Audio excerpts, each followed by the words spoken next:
Hello, scaredy cats. Welcome to Jump Scare, the weekly show where I bring you into the frightening world of horror. My name is Cierra and I am here with the talented artist, Devin Kraft. Yo.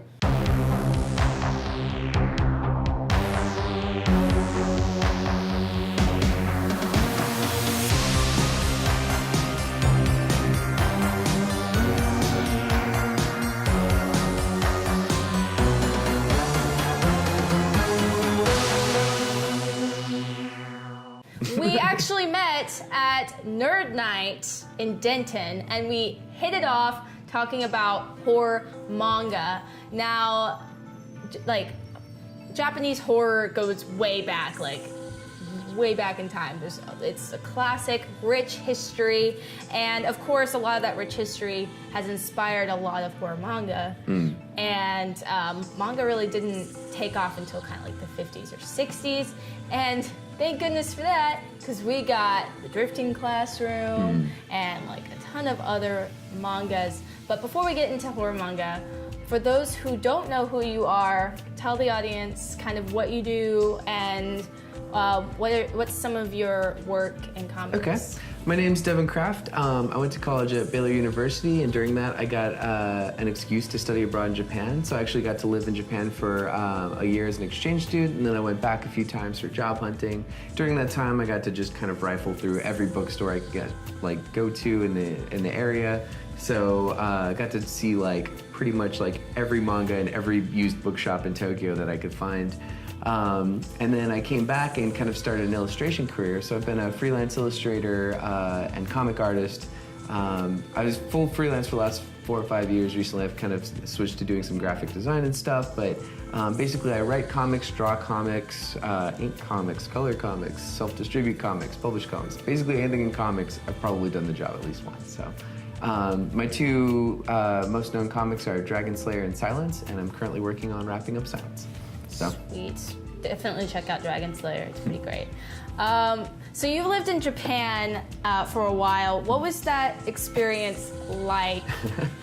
So basically, kid in a candy store. So I grew up reading Tips and Tricks magazine, and they'd have in the back they'd have all these reports from Japan, and it was like, oh, this is the stuff they found, rare goods, like Mega Man toys, before you could find anything in the U.S. Yeah. So basically, for me, I've always loved comics as storytelling, and I definitely got bit by the manga bug. So I just basically I would hit these bookstores that would they sell used manga for $1 if it's not in very good condition. Oh wow. So their version not very good condition, which is slightly rough. But basically, I would just sit there after or before my classes, and I would just go through every volume that I could, and I'd be like, I have no clue what this is. I'd pull it out, thumb through it. And so yeah, it was kid in a candy store big time. I bet. Oh my gosh, I wish I could go. But you actually speak some Japanese. How was learning the language, especially going to the country at first and kind of going through the books, be I don't know what that is, or whatever. So it's a really tricky language to learn.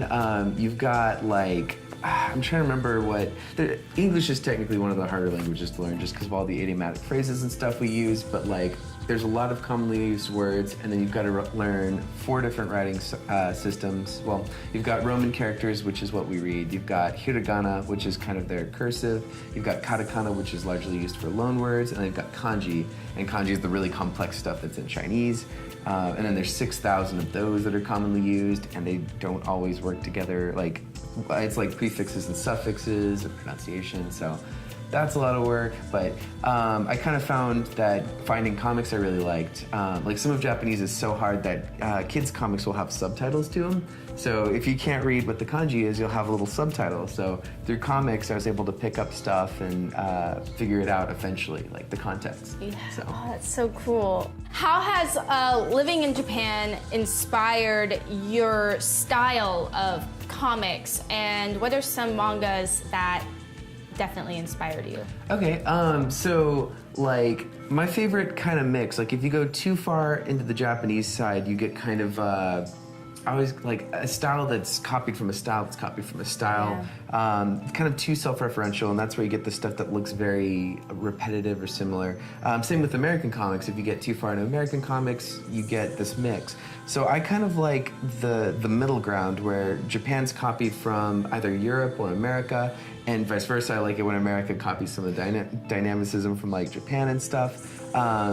There's a lot of my favorite artists are inspired by like Mobius, like in the 70s and 80s. So you've got like, I love Otomo Katsuhiro, the guy who drew Akira. Yeah. Oh, God. Like so incredible. So I love his stuff. I'm very big into this artist named Terada Katsuya, who draws kind of like Mobius, but kind of like Frank Frazetta. So he's got like a lot of like really dynamic style and really like interesting subject matter. I'm trying to think if there's so much manga I love. I love Inoue Takehiko's Vagabond series because it's like super, super realistic.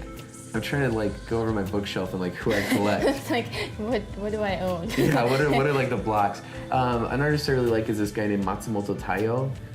He did the anime Tekkon Kinkreet. Oh, okay. Yeah, recently they made an anime off of his show Ping Pong that's really good. He has kind of a like Wong Kar-wai, kind of like a very soul-searching, slow storytelling style. Like everything's very intimate but very big scale. So Yeah, I don't like know. that. I'll have to check it out. But since this is Jump Scare and we talk a lot about horror films, I was wondering what are your favorite horror films and like how have those films shaped you? Okay, so like I love like there's kind of the classics like Alien, like the stuff that everybody's seen. Since we're on the Japanese subject, some of my favorite are Takeshi Miike's films. Oh gosh, yes. I know, I right? love him. Park Chan-wook. I know yeah. Park Chan-wook. Some people would argue he's not necessarily horror, but he has horror elements, and his films are so dark. Like Thirst? Dark Thirst. I didn't know what to expect walking into that. I guess because I was still kind of cynical to the whole vampire genre for a while, but he brought my faith back into it. So I Because it's love like him. a 3-hour movie and you get like an hour and a half up front where it's like, or 30 minutes. He's like, here's the movie that you've seen before. Now here's another 2 hours of the movie. You have no clue where it's going. Yeah. You have like your assumptions. You're like, this is gonna happen, and then it doesn't.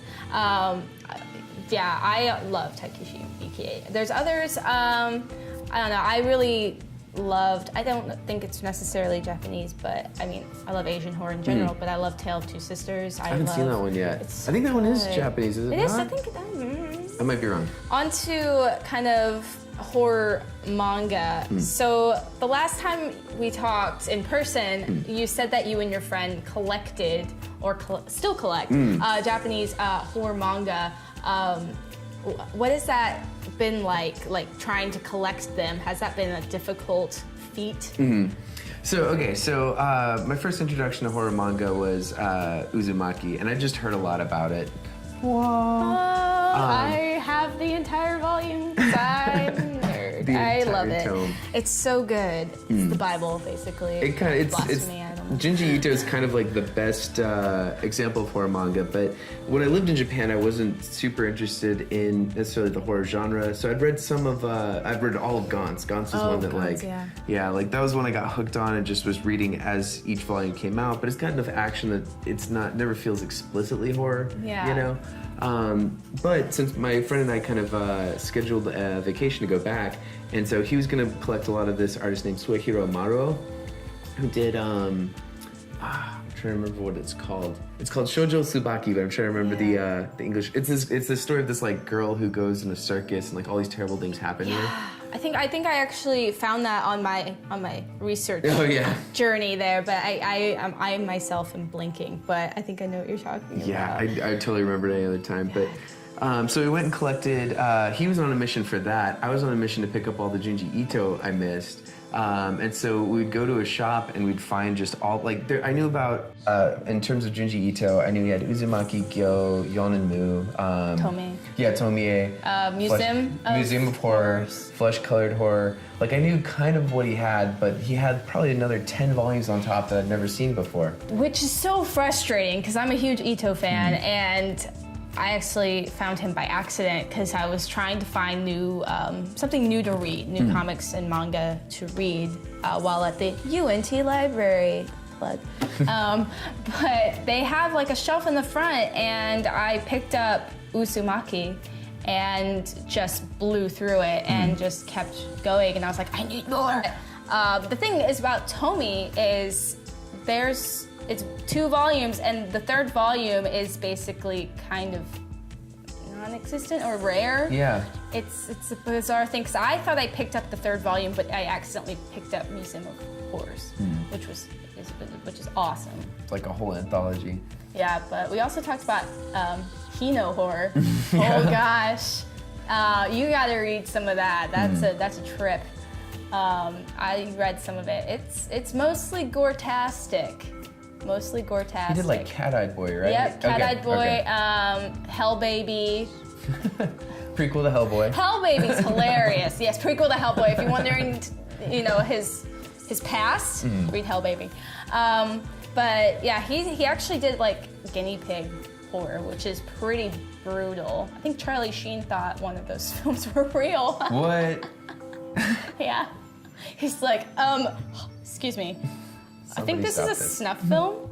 Yeah, it needs to be stopped. And then they found out it was fake. Thank you for coming on to the show, Devin. And don't forget to check out his website, CheshireCatArt.com. He actually does a lot more than do comics. Like, I was surprised to find out he is a Renaissance man in his own right. He also does a lot of events. You went to like Comic Cons and Nerd Night. He goes everywhere. A-Con, even to A-Con. And this is actually part 1 of the series, so stay tuned for part 2. We're going to be talking more in depth about some recommendations for some manga, maybe some of our favorites, and how we found it. Who knows? Who knows? Maybe you'll find out. But check out this beautiful art, because why wouldn't you? Stay spooky.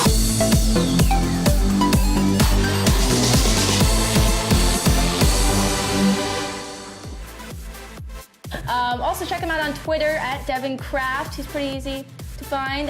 You can check out his art there. He has a fun personality. He's fun to talk to. You can talk to him about mangas. Yeah, just talk to anyone about manga and I'll just appear. Yeah, he does. I'll just... Did you say horror manga? Yeah. Hello, I'm Devin Kraft. I'll just tilt in from off camera. Excuse me. Have you met our Lord and Savior, yeah.